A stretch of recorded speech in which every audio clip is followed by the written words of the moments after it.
What's easier for you to start with when you've I was usually done this? born in a large family in Saskatchewan, Broadview, Saskatchewan. I was born in Broadview, Saskatchewan, and I had 7 sisters and 4 brothers.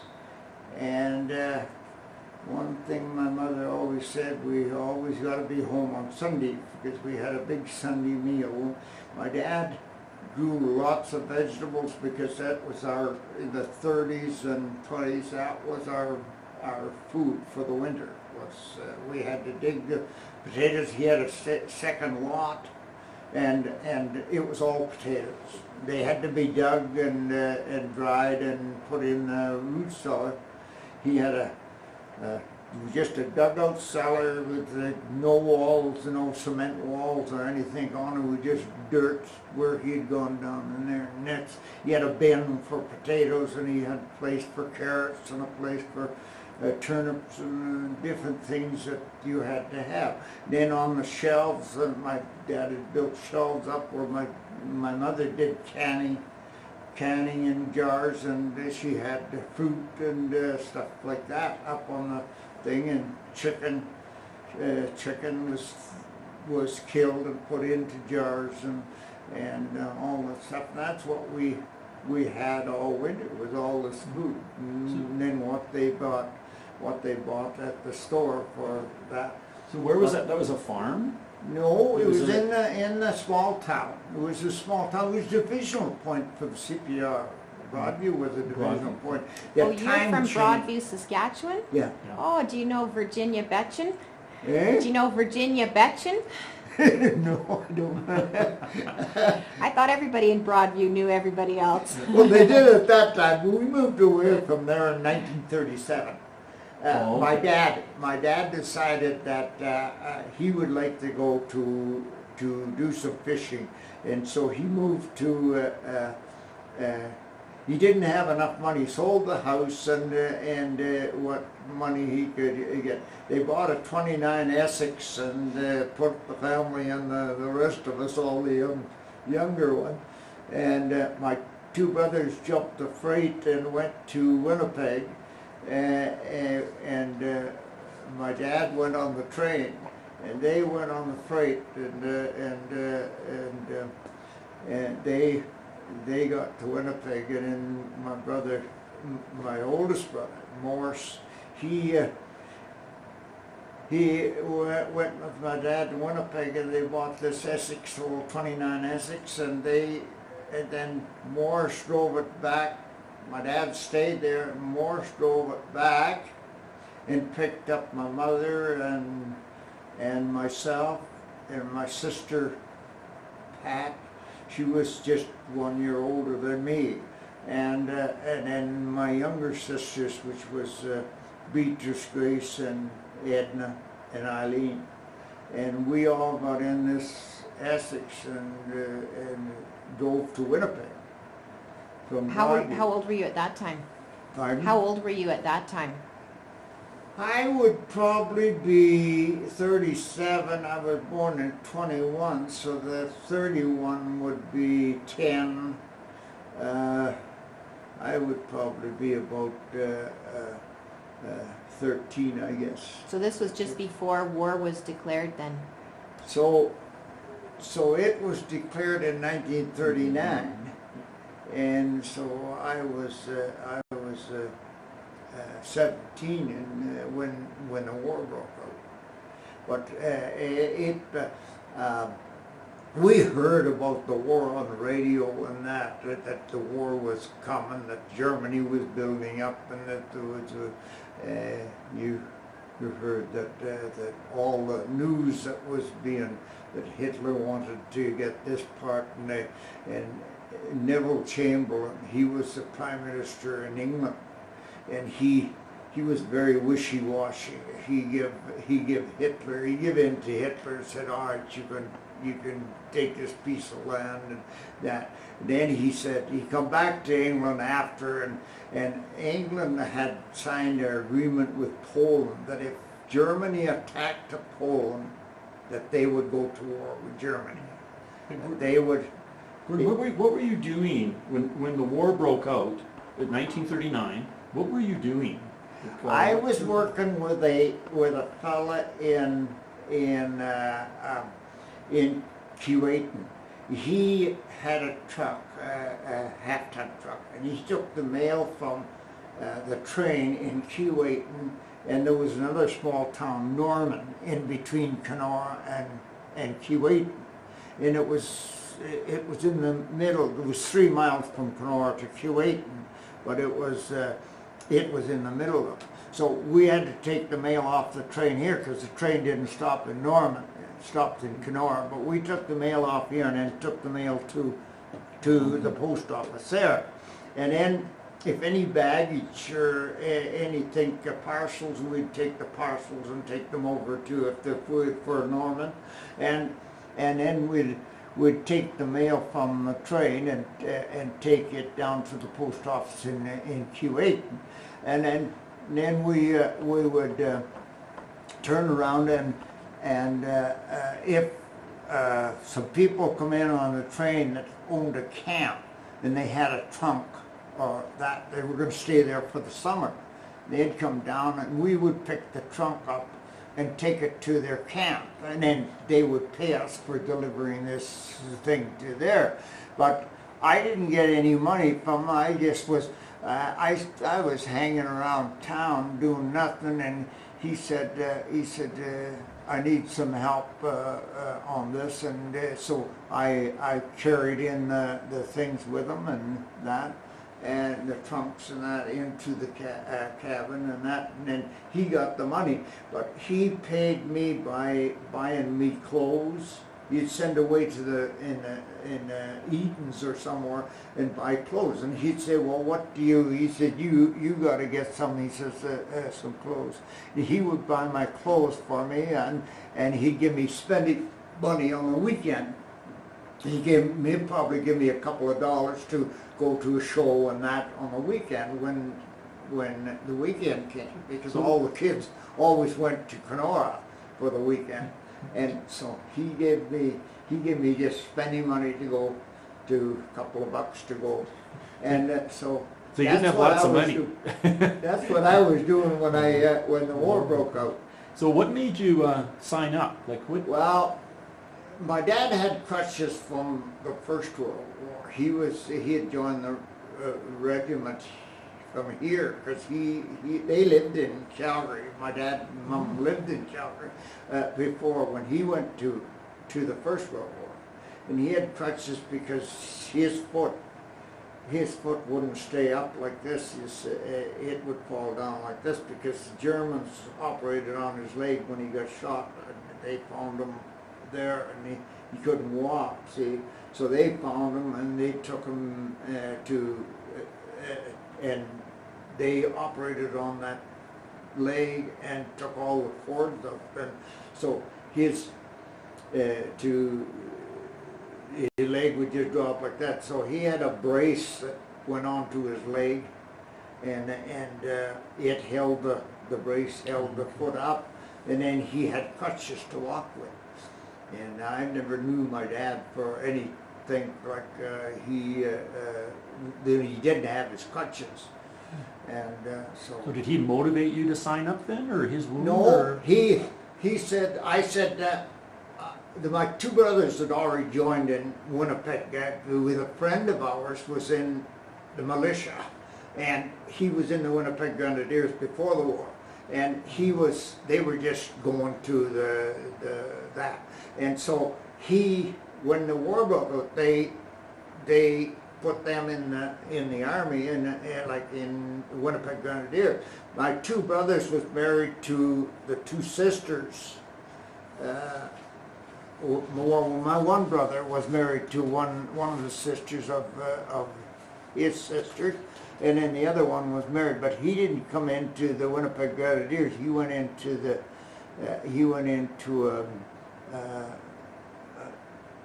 he wanted to join the artillery, so he went to the artillery, and my other brother went up from Kenora way ahead of me, and he was staying in Winnipeg, He was living in Winnipeg because his girlfriend was in Winnipeg. And which And they brother were- was that, Gordon? Which brother was that you were just talking about? What was his name? His name was Phil Durrant, and he was Maurice had already joined with Fred, which was his wife's brother, and then Phil was going with a girl, Macaulay girl. He was in the artillery, same artillery as my other brother joined, and so he wanted them to go to the artillery, but Maurice and Fred talked them into going into the Grenadiers with him. So then when I went up, I was the youngest boy, so I was only 17, and I said, well, I'm going to go and join the army. And my dad said, you won't get in, you're only 17. I said, well, I'll just tell them I'm 18. I said, they won't know the difference. And I said, I'm tall, and I said, they'll figure I'm 18. So anyway, I said, I'm going up to join up. And he said, well, if you're going to join up, he said, join the Navy. And I said, okay, Dad. I said, I'll join the Navy. So I got on the train and I said, there's no way I'm going to join the Navy. I said, I'm going to go into the Air Force. I got a brother in the Army and a brother in there, so I went up to join in the Air Force. See? So I got up there, and of course I'm talking to my brother and this other guy that's in there. My two brothers is in the Winnipeg Grenadiers, and this other brother-in-law of theirs is in the Grenadiers. So they all got to me and said, well, you better come with us to the Winnipeg Grenadiers because you won't know nobody in the Air Force. You'll know us, and we're going to be there. We'll be there to look after you. And I said, I don't I want to go to the Air Force. And they said, oh, come on with us. You better stay with us. So we were all close together anyway. So I said, okay, I'll join. I'll go to there. So I went to the Winnipeg Grenadiers. I said, they said, what's your age? I said, 18. And I said, I got two brothers in there. I said, they'll vouch for me that I'm 18. And so they put me into the Army. And I said, I'll be 19 in December anyway. And this was in September. I think I joined in September 3rd or somewhere around there. What was your birthday, Gordon? December? 20th of December. Oh, see. Yeah. You're going to be in Hong Kong for your birthday then. So Gordon, I wanted to ask you about like how long you trained, where you trained, and like what happens next. And can you summarize a bit about training, or like where you went for training and what you did for training? Well, we went when I joined. We didn't have all the other regiments was in big regiments were in the military place in Winnipeg, and we didn't have. There was an armory, Minto Armories, that they sent us to, and we trained and everything at Minto Armories, and then we lived out and we got places to live, and they paid us for living quarters out. With civilian? Were you living with civilians? Well, then, yeah, I or lived. in houses. I lived with my brother's parents. My brother's wife's parents. They put me up. Seeing I was there, they had Phil was staying there, and my brother Maurice was staying there. So they put us up in their house so it wasn't far from there to the barracks we were going to, the armories that we were going to. So How did your mom feel about having 3 sons sign up? Pardon? How did your mother feel about having 3 sons sign up? Well, she had 4 of us was in the army, and the other brother was in the artillery, and then there was 3 of us in Winnipeg Grenadiers, and Of course, my mother didn't say too much. She knew that my dad had been in the army, and she was in Keewatin, and she didn't say too much at that time. But she was quite worried after we were taken prisoners that I didn't. She says, "I wonder what Gordon's going to eat, because all he'll get is rice, and he don't like rice." Because I wouldn't eat rice pudding. I just said, "No, I don't want none. I don't want none. I don't like rice. That's for Chinese," I said. And I was young, see, and she'd make rice pudding for dessert and put raisins in it and that, and they all everybody liked it, but not me. I didn't like rice. So when are you, so you're doing a basic training, a type of infantry training, basic training, are you at this time? And at some point you're going to move to machine guns and you're going to move to Jamaica, right? You're going to go, so Yeah. Can you talk about that part, like your training and then your move to Jamaica? We had Vickers machine guns. We were a machine gun regiment, say.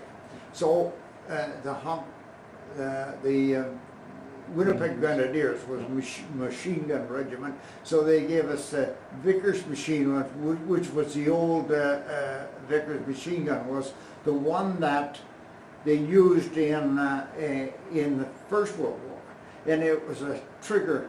You needed 7 men to run it because it was water cooled, see, and with it being water cooled, you had to have a person that the water came out in steam into the can and went back into water. So you used the water over again, because when the barrel was fired, it heated up and the water was around it, and it went back in steam, and it went back to this tank. And then you had to have one that took it back to the back and then bring up fresh water to pour into the thing. And it was all water cooled. And so when we were training on it, they said you would probably have to take that thing apart if something broke in it. You would have to take it apart in the dark. So you will have to learn how to take that apart in the dark. So they blindfolded us and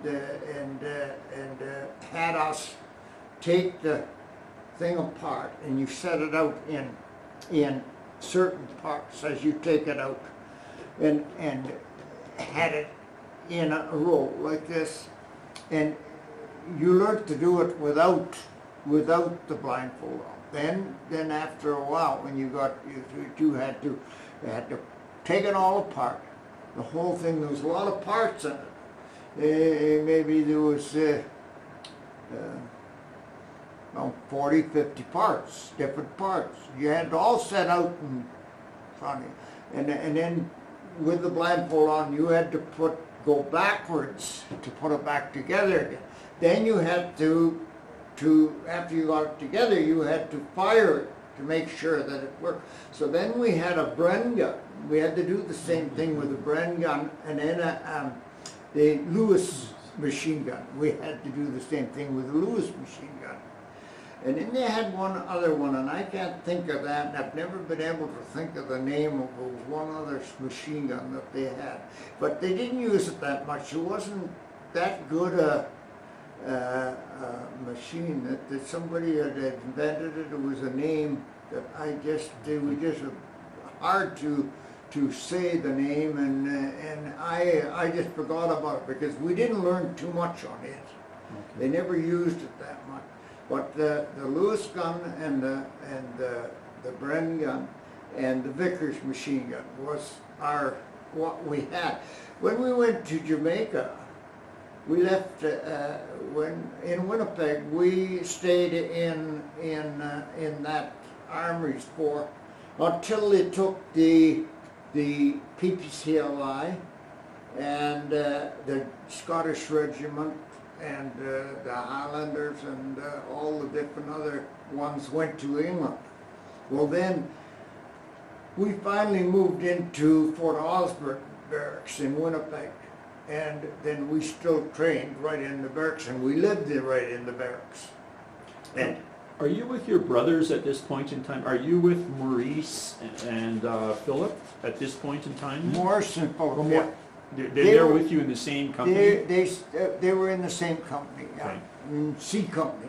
We were all in C Company, yeah. And Fred Fagg was the other fellow that was the brother-in-law. Fred Fagg was his name. So when do you, what happens when you get to Jamaica? What would be your duties there? Well, or were you doing? when we sailed for Jamaica in April, April of 1940. April of 1940, and we went to Jamaica on a Lady Drake. We went from the train from Winnipeg to Halifax, and got the train in Halifax. Got off the train, went through. Remember, it stopped in Montreal when we went down, but we couldn't get off the train. They wouldn't allow us to get off the train in any of the places that it stopped. And then we went to Halifax, and then we got on the Lady Drake, and it was a very small ship, but it was a Canadian ship. It was, and we had the corvettes was our guards. These corvettes was the ones that was taking us down as escorted us down to Jamaica.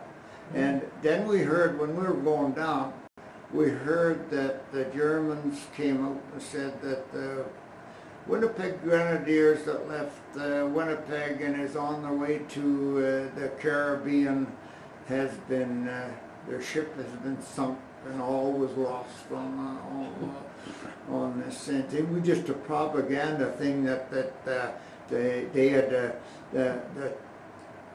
the sub was following us from Halifax, and they sent a thing, and they threw some.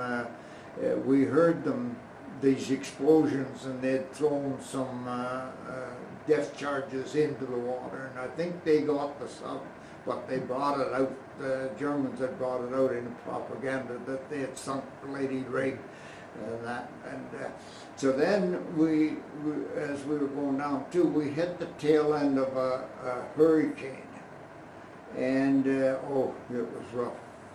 I was fine. I was sitting on the board, and this guy come out with a bottle of beer right in front of me, and the ship is going every different way. That he came up and drank this bottle of beer, and I just ran to the thing, threw up, and I was sick then for 2 days.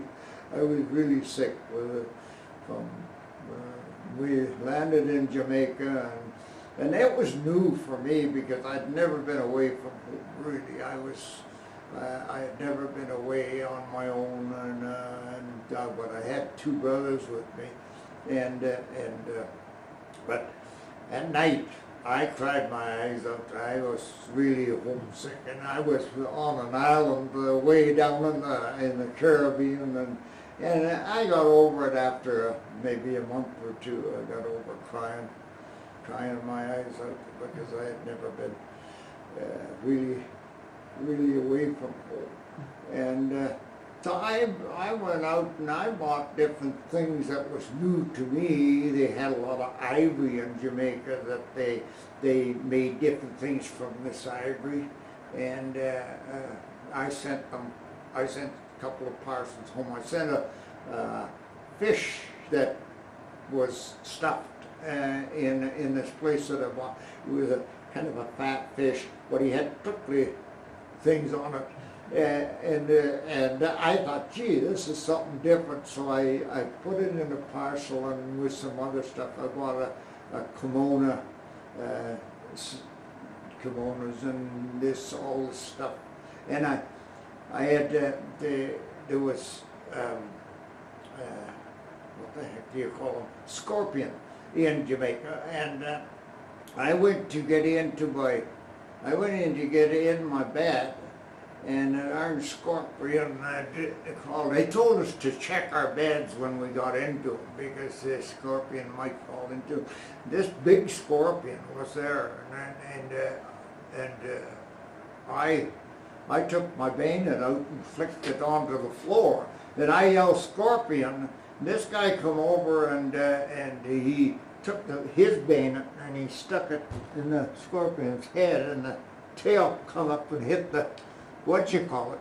But he held it. He took it down and put his bayonet on it, and it killed itself with his tail, because his tail is like this, and it brings it up, and that's how he bites you, or that's how he stings you, and it killed, and I took it over to I put it in a jar and took it over to the medic, and I said, how about putting some alcohol in this and seal it up, this jar, seal it up so I could send it home. So I got him put in a jar with the alcohol, and then I put in a parcel and sent it home to my parents and said, this is a scorpion that was in my bed. What duties would you have been doing, Gordon? Were you doing training, or were you manning were you guys kind of manning defenses, or what were you doing? We had a prison camp, and you got in that prison camp. You didn't get that much guard duty. You did it for 1 month. Your company did it for 1 month, and then another company did it for a month, and another company, and so you got it maybe 5 months. You were off. So you trained in your time that you were training, and you learned how to take those machine guns apart and how to put them together again, blindfolded, and you just trained like that while you were in Jamaica. You went to different camps, like they had every month you got a month,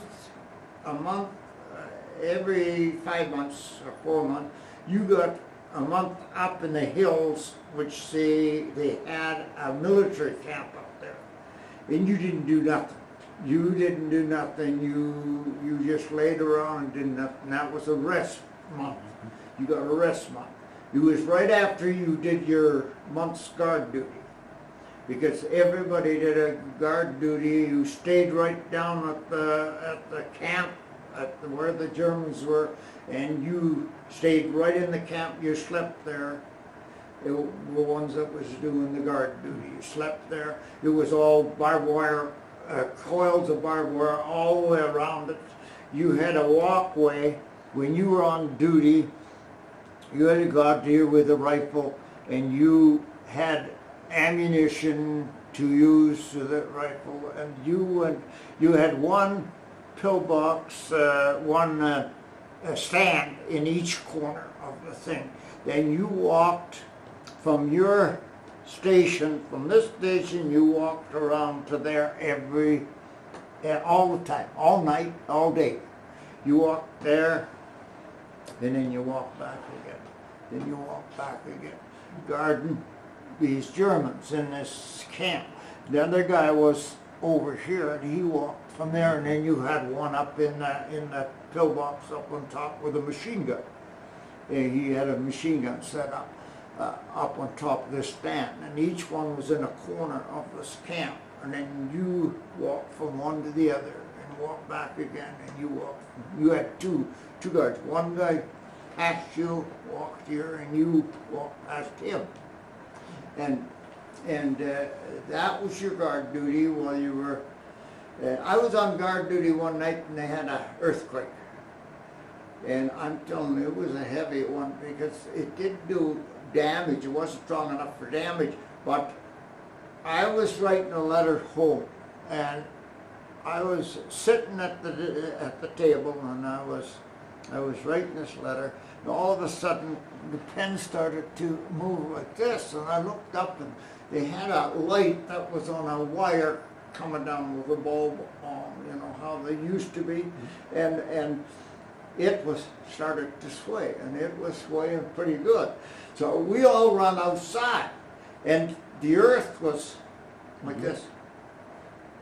you know, you couldn't stand up. You was knocking you down.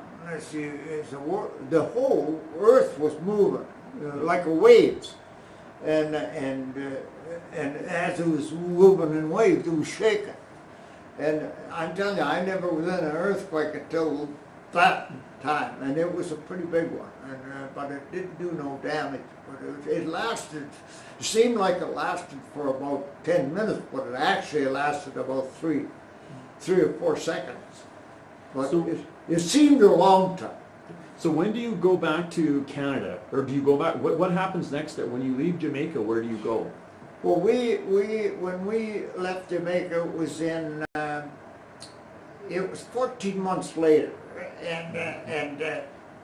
and we went straight back to Winnipeg, and then they sent us on. We got a month's leave, but before the month was over, I think it was 2 weeks we were off. I went home and spent a week in Kenora in Keewatin with my parents and that.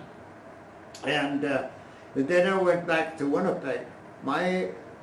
With the Army, my place was in Keewatin.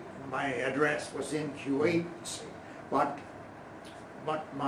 they had no address up where I was staying, and so my brother, he was away too. My brother Phil was away too, but his wife, he was staying with his wife, and I was staying in a hotel in Winnipeg, and so he was telling me what they were doing. He had to go back in because they sent MPs to pick him up at his place. So he had to go back in because they called us all back in before the month's leave was. And I said, why should I go back? I said, why should I go back? They're not going to do. They're just calling us back in. So then he said, they're issuing us khaki. We're going somewhere where it's warm. We're not going to England, or they wouldn't be sending us, giving us khaki and that. So they were issuing everybody khaki uniforms and that. And so shorts and shirts and that. And they said, we're going back to a tropical island or something. And we thought, well, maybe they're going to send us to the Pacific or that, but we didn't know, because then they finally, I went into the camp, and so they said I was AWOL for, I should have been back in at a certain time, and I wasn't when they called them in, and so they said you'd be charged for it. And so anyway, we went back, and then they just issued us this stuff, and then they said we were leaving, we're going to Vancouver. And then we figured, well, gee, we're going to Vancouver to train, and it's warm there, so they give us khaki. And we're just going to train, and they'll send us to England from Vancouver. See, so instead of that, they took us to Vancouver, and then took us right to the ship Awatea. It was a New Zealand ship. And we got on it.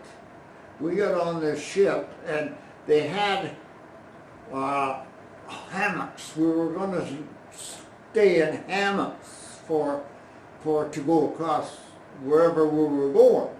They didn't tell us where we were going, but we were going to be in hammocks, and we were going to sleep there. Tables down below us. We were going to eat there and sleep up above. And we said, gee, people will be sick and they'll be throwing up on when we're eating down below. So we all said we don't want to travel like that. We want to travel in a different way. So the whole works of us went off the ship onto the deck and said we're not going to travel on that ship. We want to travel properly. The way they take people on the ship, and you have a bed or room to stay in and that. And Of course, they said, oh, well, we'll fix it all up. We'll take the hammocks down. You will go somewhere else, and it'll all be fixed up. They talked us into going back on board ship. We finally went back on board ship. And they took the ship and moved it out into the harbor. And that's where it sat for another 3 days. But we couldn't get off again. It never did anything. We just had it, left it the way it was.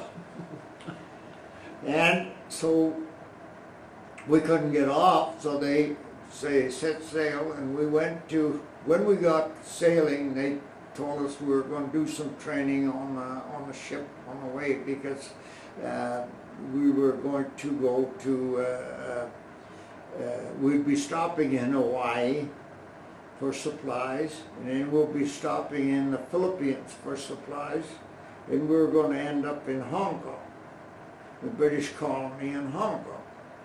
And so you don't know until after you're on the ship where you're going to go? Like they waited until you're on the ship to tell you? They told us when we were on the ship that we were going to Hong Kong. And so then when we went to Hawaii, they wouldn't let us off the ship because they figured, well, once they get off, they won't get back on again. So they brought a bunch of girls, dancers down to dance and Hawaiian music and that while we were on the ship, and they had guards so as we couldn't get off, and we were there. Then they took us to the Philippines in Manila. We stopped in Manila, and we just was there for just the day. We were 2 days in Hawaii, but we were only 1 day in Manila, and then they sailed for Hong Kong. When we got to Hong Kong, then we had to get off, and we marched down the street with a band and everything, and the Canadians was in Hong Kong, and there wasn't much that we knew about Hong Kong, but to us, a Chinaman looked just like a Jap, and a Jap looked like a Chinaman to us at the time. But there is a difference to them after you get to see them, but there's not much difference. There's not much difference between the two of them. A Chinese and a Japanese. It's pretty hard to tell the difference. Had you seen many Chinese or Japanese really in your life up to that point? Like in Winnipeg, were there a lot of Japanese or Chinese? If you can remember, we seen a lot of Chinese after because in Calgary here, the Japanese has done wonders for us. The ones that come from Hong Kong after the Russian they had taken over Hong Kong when they changed. A lot of Chinese left Hong Kong and brought all their money to Calgary and Vancouver and that, but they have been very good to us. But before you ever arrived in Hong Kong in 1941, I was just trying to remember, had you seen many Chinese or Japanese in your life then before 1940 or? No, well, I see Chinese that was in Broadview. Like in Broadview, there was a Chinese store there, a restaurant. And I used to go in and talk to the guy, and as a kid, talk to the Chinese, and we used to go in and have a piece of pie in this store. He run, and he always had raisin pie and apple pie and coconut cream pie and different things like that. We used to go in there. A lot of us kids used to go in there and sit in there and talk to the guy, because we knew the Chinaman that run it. But that's the only ones I knew that was Chinese before. It was just the ones that was in stores here in Canada. But I never knew what a difference between a Jap and a Chinaman. I never knew there was. So you arrive in November, Gordon, in 1941 November, and then you march in, and then what happens? Where you go from marched to Shamshupu. Shamshupu was where our barracks was. I noticed that you had Shamshupu on that map that you had there. Yeah. And it was in Kowloon. See, we landed in Kowloon, and we never went to Hong Kong, to the island of Hong Kong until after but we went to Hong Kong and we went out at night. We went over on the ferry. That's the only way you could go, was go ferry from Kowloon to Hong Kong.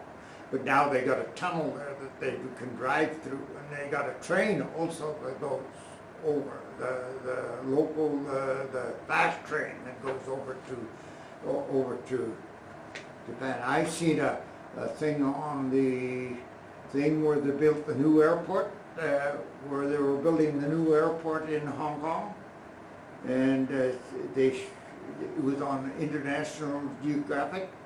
Yesterday I was watching. Oh. The building of a new airport on the island for Hong Kong, and it's quite a story on there that you see that, and then they mentioned Kai Tak, and they mentioned the old airport.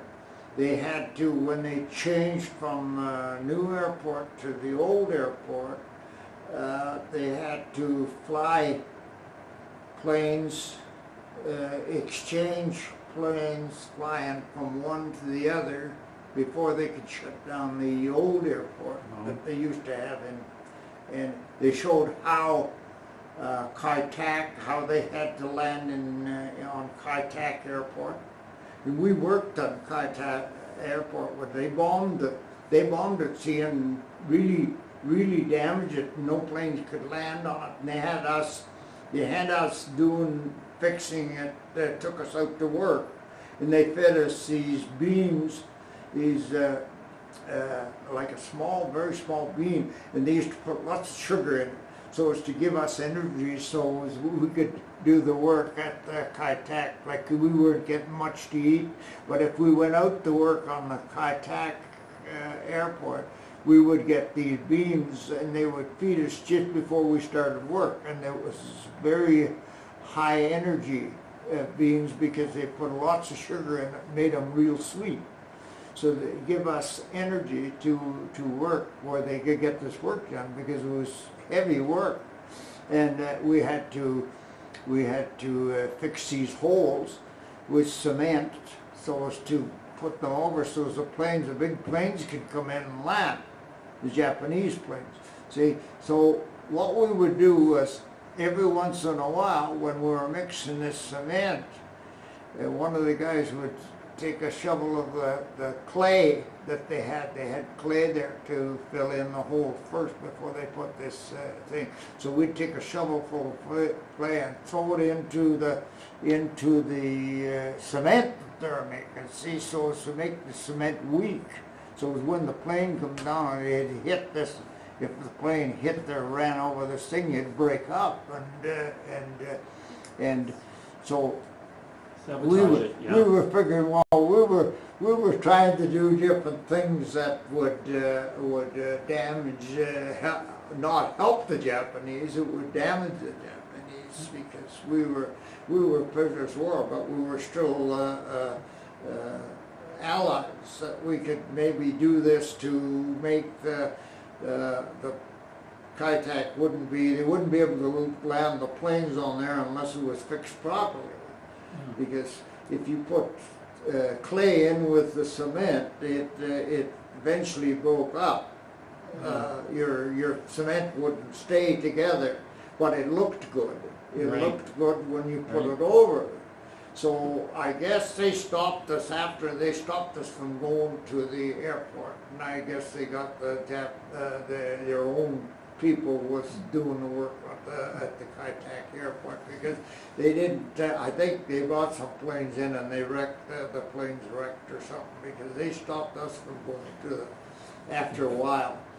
But That was the reason. Okay. So and that's when you're a POW right after. That's when you're a prisoner of war after. Yeah. So, but before that time, if we go back to when, so you arrive in Hong Kong and you start, you're in these barracks and you can go over to the mainland. And so are you, there's about a month time you have, or 3 weeks? Then they took us, my sergeant said to me, he said, we're going up, our platoon is going up to our position where we're going to go if the Japanese start a war. We will be going to Hong Kong. We're going to have a certain position on the island that we're going to be protecting. So we went up, our company, the whole company went up in different platoons, and you had different platoons that was going to look after this part and that part on the island. So I was in C Company, and my platoon, that I had Sergeant Windsor and some officers that belonged to our platoon. We all went up, and the officers went to there, but we went to the sergeant took us to. There was half of the platoon went up because the other half stayed down to train downstairs, down below, and I went up with the first bunch, with the corporal and the sergeant went up to this position, and we worked in this pillbox, and we put up an ACAT gun, and we did a lot of things around the pillbox where we were supposed to be. That was our headquarters for our platoon that was going to be at this pillbox. In a pillbox with a big cement thing, you could go in, crawl through this here hole and crawl inside, and then you had a hole there for a hole here to set up a machine gun, and one over on this side to set up a machine gun, one on that side and one at the back. So as you could be in the pillbox and fire if the Japanese or anybody, the enemy was coming in there. And over from this pillbox was this dam, this big dam. And it was right in, it filled in the two hills here, and right across these two hills, and it was a big Aberdeen Dam, it was called.